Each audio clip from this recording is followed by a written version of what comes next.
Pasado sa licensure exam for criminologists ang dating nakatira sa provincial dormitory ng Nueva Ecija na si Renz Quijano na mula sa bayan ng General Tino. Kwento nito, noong pandemya ay tinanggihan niya ang kaibigan na hinikayat siyang manuluyan sa provincial dorm. Ngunit noong siya ay tumuntong sa 4th year college sa Finma Aurelio University ay nahirapan siya sa dami ng gastusin kaya naisipan na niyang mag-apply sa dorm. Hindi kasi sapat ang kinikita ng kanyang ama na construction worker. Kaya nagpapasalamat siya sa programang libreng dorm ng pamahalaang panlalawigan na nakakatulong sa mga katulad niyang kinakapos sa pinansyal. Sobrang laki po ng tulong ng dorm po nito. Although 1 year po ako dahil 4th year po talagang yung gastos po talaga ay sunod-sunod. Kaya po sobrang laki po ng tulong ng dorm nito kasi wala pong monthly na binabayaran. Kasi po kung magdo-dorm po ako 1.5 monthly.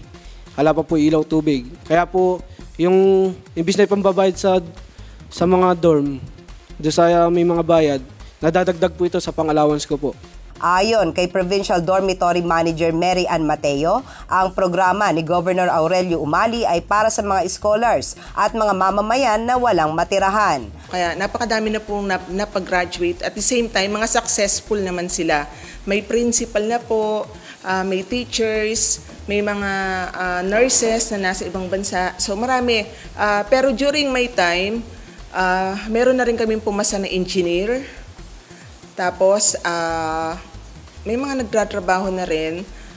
Tapos itong ang 4 na to ngayon na pumasa ng licensure exam sa PRC for criminology. Paliwanag nito, mahigpit sila sa pagpapatupad ng house rules, katulad ng curfew, kaya disiplinado ang mga nakatira sa dorm. Walaan niya silang utility, kaya ang mga nanunuluyan doon na gumagamit ng facilities ang tinuturuan nilang maglinis. Dagdag nito, masarap sa pakiramdam kapag nakakagraduate ang mga estudyante dahil itinuturing nilang parang mga anak ang tumutuloy sa dorm. Masarap.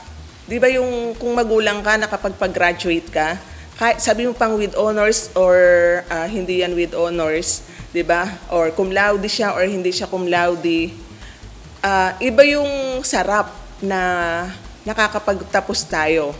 Siyempre siguro ganun din yung nararamdaman ng ating governor. Kaya nga itong programang to tuloy-tuloy. Ako po ang inyong kaibigan, Clarissa de Guzman, para sa Balitang Unang Sigaw.